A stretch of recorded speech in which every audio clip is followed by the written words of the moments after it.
அன்பான நேயர்களே, காலை வணக்கம். பேராயிரம் பரவி பானோர் ஏத்தும் பெம்மானை பிரிவிலா அடியார்க்கு என்றும் வாராத செல்வம் வருவிப்பானை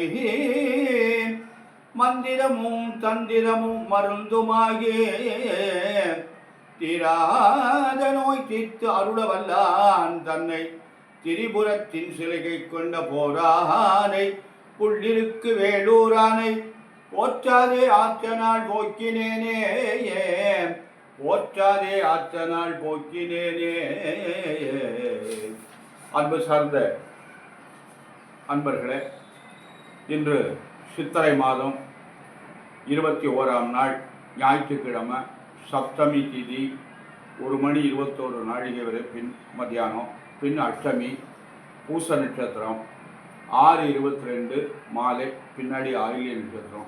2 நட்சத்திரத்துக்கும் இந்த சித்த யோகம்தான்.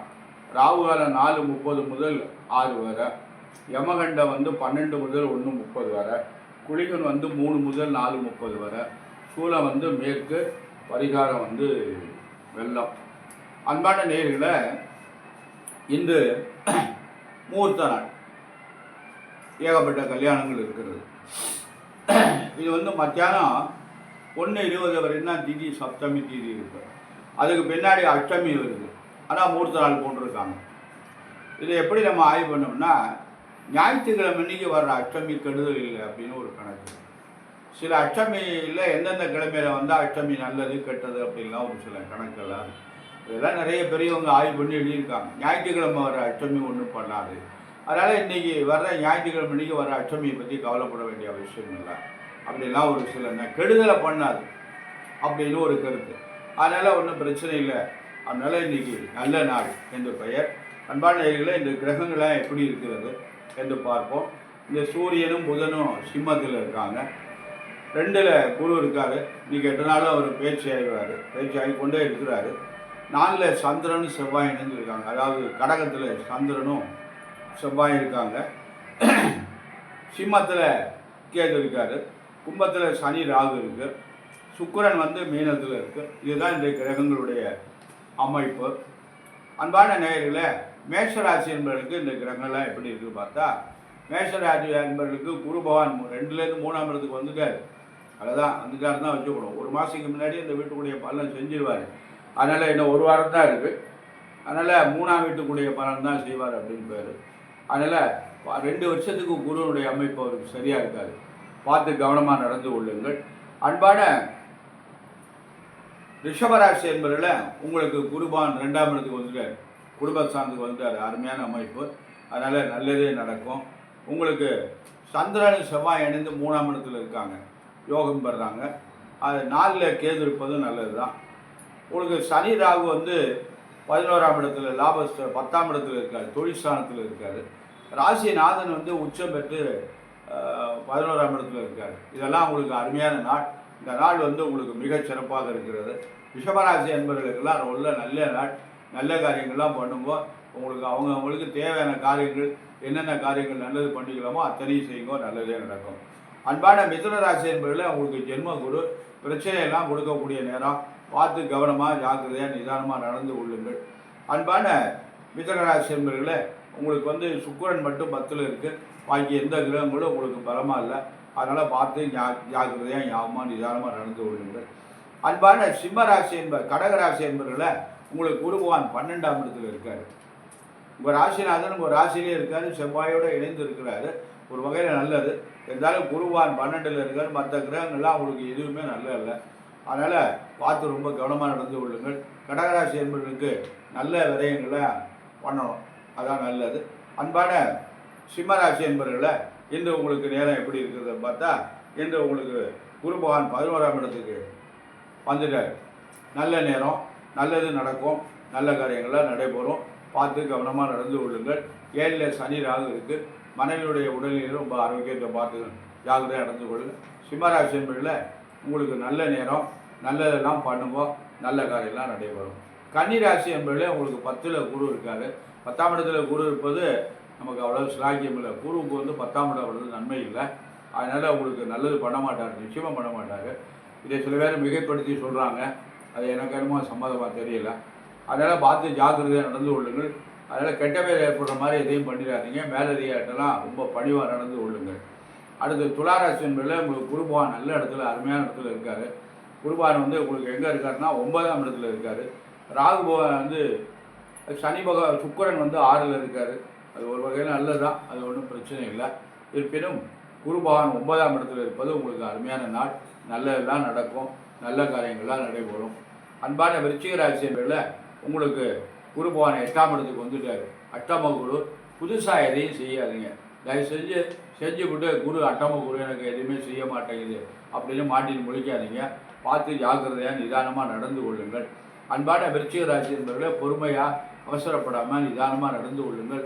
ஓராண்டு தான் ஓடி போயிடும். செஞ்சுக்கிட்டு இருக்க தொழிலை அப்படியே பண்ணுங்க. ஓராண்டுக்கு புதுசாக எதையும் பண்ணாதீங்க.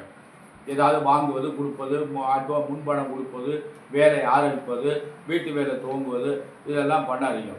இதெல்லாம் ஒரு வருஷத்துக்கு எதுவும் பண்ணாதீங்க, பொறுமையாக இருக்கும். தனுசு ராசி என்பவர்களுக்கு அருமையான நாள்.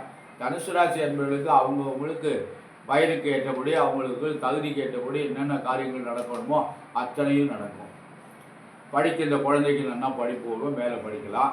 வேலைக்கு எதிர்பார்த்துட்டு இருக்கவங்க வேலைக்கு போகலாம். திருமணத்துக்கு எதிர்பார்த்தவங்க திருமணம் நடைபெறலாம். குழந்தைக்காக காத்திருக்கிறவங்க குழந்தை ஏற்படும். வெளிநாட்டுக்கு போகிறவங்க வெளிநாட்டுக்கு போகலாம். தொழில் துவங்கலாம். இப்படியெல்லாம் நல்ல காரியங்கள் அவங்கவுங்களுக்கு சக்திக்கு என்ன காரியங்கள் தேவைப்படுமோ அந்த காரியங்கள்லாம் நீங்கள் பண்ணிக்கலாம். அது தனுசு ராசி என்பவர்களுக்கு அருமையான நாள். சனி பகவானும் ராகு 3ல் இருக்கார், அது 2 நல்லது. அதனால் மகர ராசி என்பதில் உங்களுக்கு சனி பகவான் 7ரை சனி இருக்கிறது. அதுவும் 2ஆம் இடத்துல வேறு ராகு வேலை இருக்கார். அதெல்லாம் உங்களுக்கு நல்ல இல்லை. குருவும் உங்களுக்கு நல்ல இடத்துல இல்லை. அதனால் முக்கியமாக 6ஆம் இடத்துல குரு இருக்கக்கூடாது. அதனால் உங்களுக்கு ஆரோக்கியத்தில் ரொம்ப கவனமாக நடந்து கொள்ளுங்க. உடல்நிலையில் ரொம்ப ஜாக்கிரதை தேவை. அதனால் ஒரு வருஷத்துக்கு ரொம்ப ஜாக்கிரதையாக இருந்துருங்க. லேசாக முடியலன்னா பார்த்துடணும், பயப்படாதீங்க. ஆயுள் பலம். அன்பான கும்பராசி என்பதில் உங்களுக்கு ராசியில் உங்கள் கும்பராசிக்கு வந்த அன்பர்களுக்கு குருபவான் 5ஆம் இடத்துக்கு வந்திருக்காரு. ஏன்னா 7ரை சனி இருக்கிறது, பார்த்து கவனமாக இருந்துங்க. உங்கள் ராசியில் ராகு வேறு இருக்கார், அதுவும் நன்மை செய்ய மாட்டார். குழப்பமான காரியங்கள் எல்லாம் செய்வார், பார்த்து கவனமாக நடந்து கொள்ளுங்கள். அன்பான கும்பராசி என்பதில் குரு நல்ல இடத்துக்கு வந்துட்டார், பாக்கியஸ்தானத்துக்கு. இப்போ உங்களுக்கு நல்லதெல்லாம் நடக்கும். மீனராசி என்பதில் உங்களுக்கு வந்து குருபவான் 4ஆம் இடத்துக்கு வந்துட்டார். அதனால் 4ஆம் இடம் வந்து வாகன யோகம்னு சொல்கிறது. வாகனத்தில் சிரமங்கள்லாம் ஏற்படுறதுக்கு வாய்ப்பு இருக்குது. அதனால் பார்த்து கவனமாக நடந்து கொள்ளுங்கள். ரொம்ப பொறுமையாக ஒரு வருஷம் கவனமாக நடந்து கொள்ளுங்க. போன ஆண்டும் சரியில்லை, இந்த ஆண்டு உங்களுக்கு சரியில்லை. அதனால் ராகு சனி வேறு 12ல் இருக்காங்க, அதுவும் உங்களுக்கு நன்மை தராது. அதனால் பார்த்து ஜாக்கிரதையாக நிதானமாக நடந்து கொள்ளுங்கள். அன்பான நேயர்களை, அதாவது இப்பொழுது இன்றைக்கு 8 நாளும் குரு பயிற்சி இருக்குது. அந்த குரு பயிற்சி பலனை நம்ம இதிலேருந்து சொல்லலாம்னு ஒரு முயற்சி பண்ணிகிட்ருக்கேன். அதனால் இப்போ இன்னும் சற்று நேரத்தில் குரு பயிற்சி பலனை சொல்ல போகிறேன். அன்பான நேயர்களை, மங்களகரமான சித்திரை மாதம் 28ஆம் நாள் 11/5/2020 ஞாயிற்றுக்கிழமை மதியம் 1:19 மணிக்கு குரு பயிற்சி நிகழ்கிறது. அதாவது 1:19 மணிக்கு குரு பகவான் ரிஷப ராசியிலிருந்து மிதுன ராசிக்கு பயிற்சி ஆகிறார். இது வந்து அந்த மதியம் 12 மணிக்கு மேலே நம்ம தட்சிணாமூர்த்தி பகவான் வழிபாடு செய்யலாம். ஏன்னா 12 மணிக்கு நம்ம வழிபாடு செய்ய ஆரம்பித்தோம்னா நம்ம அந்த பேச்சு ஆகிற திசையில் அவரை வழிபாடு செய்யலாம். அதனால் எல்லா அன்பர்களும் அந்த தட்சிணாமூர்த்தி பகவானை வழிபாடு செய்து நல்லொருள் பெற்று நலம் பெற வேண்டும். தட்சிணாமூர்த்தியும் நவகிரகத்தில் இருக்கிற குரு பகவானையும் நாம் வழிபாடு செய்யணும். அன்பான நேயர்களை, இந்த குரு பயிற்சி மேஷராசி என்பவர்களுக்கு எப்படி இருக்கிறது என்று பார்ப்போம். மேஷராசி என்பவர்களுக்கு 2ஆம் இடத்திலிருந்து 3ஆம் இடத்துக்கு குரு வந்துடுறார், போயிட்டார். அப்படின்னா 3ஆம் இடம் குருவுக்கு நல்ல இடம் இல்லை. 3, 4 ரெண்டுமே நல்ல இடம் இல்லை. அதனால் தைரியத்தை கெடுக்கும். தைரியம்னா என்ன? 3ஆம் இடம் தைரியஸ்தானம் பேர். வீரியம், தைரியம், போகம் அப்படின்னு 3ஆம் இடத்துக்கு. அந்த தைரியத்தை கெடுக்கும். எந்த காரியத்தை செஞ்சாலும் தடைப்படும், நிம்மதி இல்லாத நிலை ஏற்படும். அரசு வேலை செய்கின்றவர்கள் கவனம் தேவை. பதவி நீக்கம் ஏற்பட வாய்ப்பு உண்டு. தனியாரிட வேலை பார்ப்பவர்களும் கவனமாக நடந்து கொள்ளவும். எந்த காரியங்கள் செய்தாலும் யோசித்து நிதானமாக செய்யவும். ஆனால் குருவின் பார்வை நன்றாக இருக்கிறது. இது மட்டும் உங்களுக்கு நல்ல சிறப்பாக இருக்குது. மேஷராசி என்பவர்களுக்கு குரு நல்ல இடத்துல இல்லை. ஏன்னா 3ஆம் இடம் 4ஆம் இடம் 2 ஆண்டுகளுக்கு குருபவான் நல்லா இல்லை. ஆனால் இந்த ஆண்டு குருபவான் பார்வை வந்து மிக பிரமாதமாக இருக்குது. குரு பார்வை வந்து எப்படி இருக்குன்னா 9ஆம் இடத்தை பார்க்குறாங்க. 9ஆம் இடம் வந்து நல்லது. அதனால் கஷ்டம் இருக்கும், நல்லது நடக்கும். கவலைப்படாதீங்க. ரொம்ப சிரமம் இருக்கும், நல்லது நடக்கும். அப்படின்லாம் ஒரு கருத்து இருக்குது. அதனால் மேஷராசி என்பவர்களை ரொம்ப ஜாக்கிரதையாக நடந்து கொள்ளுங்கள் அப்படின்னு. அடுத்தபடியாக மிதுன ராசி என்பவர்களுக்கு 12ஆம் இடத்திலிருந்து ஜென்மத்துக்கு குருகிறார். 1ஆம் வீட்டுக்கு குரு வருகிறார். ஜென்மர் ராமர் வனத்திலே அப்படின்னு ஒரு பழமொழி. ராமருக்கு ஜென்மர் குரு வர்ற போது வனவாசம் போனார் அப்படின்னு சொல்லுவாங்க. அதனால் நம்ம இதை வந்து ரொம்ப ஜாக்கிரதையாக கையாளணும். ஏன்னா இடம் பேச்சு. இப்போ வெளிநாட்டுக்கெல்லாம் நம்ம போகிறது வனவாசம் தானே. இப்போ வெளிநாட்டுக்கு போனால் அங்கே யார் இருக்கா? நமக்கு சொந்தம் இல்லை, உறவு இல்லை, யாரும் இல்லை, மனைவி இல்லை, மக்கள் இல்லை, பெற்றோர் இல்லை. பிழைப்புக்காக அதுவும் பாஷையே தெரியாத நாட்டுக்கு போகிறோம். மக்களே நமக்கு யாரும் தெரியல. ஆனால் போனவுடனே நல்லா அன்பாக பழகின்றோம். போய் 4 மாதத்தில் அங்கே உள்ள பாஷையெல்லாம் ஓரளவு கற்றுன்றோம், பழகின்றோம். நடைமுறை பாஷைகள்லாம் நமக்கு ஒத்து வருது. தொழில் நமக்கு பிடிச்சி போச்சுன்னா அங்கேயே தங்கலாமா அப்படிங்கிற ஒரு முடிவுக்கு வரும். நம்ம வந்து எந்த நாடாக இருந்தாலும் சரி, நம்ம அங்கே போய் நிரந்தரமாக தங்குறதுக்கு வேண்டிய வசதி இருந்தால் குடும்பத்தோடு போய் அங்கே தங்குறதுக்கு வேண்டிய வாய்ப்பெல்லாம் செய்யலாம். அது மாதிரி இப்போ வந்து இந்த ஜென்ம குரு என்ன பண்ணுவார்னா இடமாற்றங்களே கொடுப்பார். இப்போ நமக்கு வெளிநாட்டுக்கு போகிறதுக்கு ஏற்பாடு போன ஆண்டு பண்ணியிருந்தீங்கன்னா நடக்கலை. இப்போ இந்த குரு பேச்சுக்கு அப்புறம் உங்களுக்கு நடந்துடும். நிச்சயமாக வெளிநாட்டுக்கு போகலாம். வெளிநாட்டுக்கு ஒரு 4-5 வருஷமாக வெளிநாட்டில் இருக்கீங்க, வர முடியல, விசா கிடைக்கலன்னா இப்போ விசா கிடைச்சி வந்துடுவீங்க. இப்போ வாடகை வீட்டில் இருக்கீங்கன்னா சொந்த வீட்டுக்கு போகலாம். இல்லை வேறு வீடு பிடிக்கல, வேறு வீட்டுக்கு போகலாம். பதவி மாற்றம் கேட்டிருக்கீங்க, அந்த மாற்றங்களாக ஏற்படும். இப்படி இந்த இடம் மாற்றங்கள்லாம் இந்த மிதுன ராசி என்பவர்களுக்கு கிடைக்கும். ஆனால் பார்த்து நிதானமாக கவனமாக நடந்து கொள்ளுங்கள். ஆக நீங்கள் என்ன பண்ணணும்னு கேட்டால் ரொம்ப கவனமாக பிரச்சனை இல்லாமல் வாரந்தோறும் தட்சிணாமூர்த்தி வழிபாடு செஞ்சுட்டு வாங்க. உங்களுக்கு நல்லதே நடக்கும். கவனமாக நடந்து கொள்வது நலம். அன்பான மிதுன ராசி என்பவர்களை ரொம்ப ஜாக்கிரதையாக நடந்து கொள்ளுங்கள். பயப்படாதீங்க. மெதுவாக கவனமாக யோசித்து நடந்துக்கிட்டீங்களா ஒன்றும் பயப்பட வேண்டியதில்லை. அடுத்து கடகராசி என்பவர்களை இந்த ராசிக்கு வந்து குரு வந்து 11ஆம் இடத்துலேருந்து 12ஆம் இடத்துக்கு வந்துட்டார். இந்த 12ஆம் இடம் என்பது விரயஸ்தானம். தேவையில்லாத செலவுகளெல்லாம் ஏற்படுத்தும். விரயம் என்றால் தேவையற்ற செலவுகள். நல்ல விரயம் இருக்குது, அதில் சுப விரயம்லாம் இருக்குது. அது மாதிரி இவர் என்ன பண்ணுவார்னா போலீஸ் ஸ்டேஷன், கோர்ட்டு, மருத்துவமனை இப்படிலாம் போகிற மாதிரி ஏதாவது ஒரு சூழ்நிலையை உருவாக்கிடுவார். அதனால் பார்த்து கவனமாக நடந்து கொள்ளுங்கள். அதனால் இப்போ நம்ம என்ன பண்ணணும்னா அவர் வந்து இந்த மாதிரி செலவு பண்ணுறதுக்கு முன்னாடி நம்மளே என்ன பண்ணணும்னா ஏதாவது சுப விரயம்லாம் நம்ம என்ன பண்ண முடியும் அப்படின்னா இடம் வாங்கலாம், வீடு கட்டலாம், கல்யாணம் பண்ணலாம். குழந்தைகள் யாராவது கல்யாணத்துக்கு ரெடியாக இருந்தாங்கன்னா எப்படியாவது கஷ்டப்பட்டு கல்யாணத்தை பண்ணிடுவோம். ஒரு அமௌண்ட்டு காலியாயிடும். வீடு கட்டினீங்கன்னா அதுக்கு ஒரு செலவாயிடும்.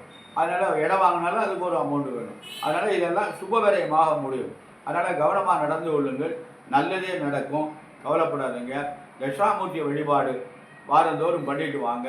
குரு பெருமா, குரு விஷ்ணு, குரு தெய்வ மகேஸ்வரா, சாட்சாத் பரபெருமா, தஸ்மை ஸ்ரீ குருவே நமகா என்ற அந்த குருவுடைய மூல மந்திரத்தையும் கல்லாலின் புடையமர்ந்து 4 6 அங்க முதல் கற்ற கேள்வி வல்லார்கள் 4 வாத்திருந்த பூரணமாய் மறைக்கு அப்பாலாய் எல்லாமாய் அல்லதுமாய் இருந்ததில் இருந்தபடி இருந்து காட்டி சொல்லாமல் சொன்னவனை நினையாமல் நினைந்து போவத் தொடக்க வெல்வான் என்ற இந்த குருபகவானுடைய தமிழ் மந்திரத்தை பாராயணம் பண்ணுவோம். வியாழக்கிழமைதோறும் செய்யுங்க. நிச்சயமாக நல்லது நடக்கும்.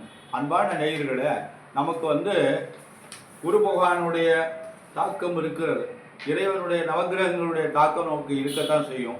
அது நம்ம வந்து அதுலேருந்து நம்ம மீண்டு வந்தால் தான் வாழ முடியும்.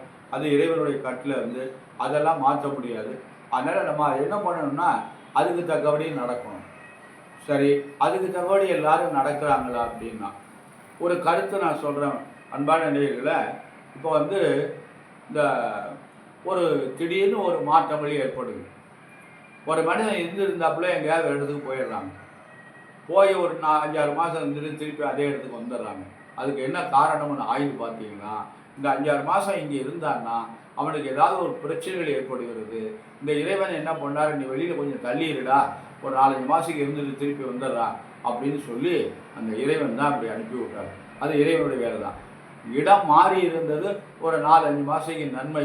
ஏன்னு கேட்டால் இந்த 4-5 மாதத்தில் ஏதாவது நிறைய விரயங்களையும் பிரச்சனைகளும் ஆரோக்கிய கெடுதல் ஏற்பட யார் பார்க்குறது?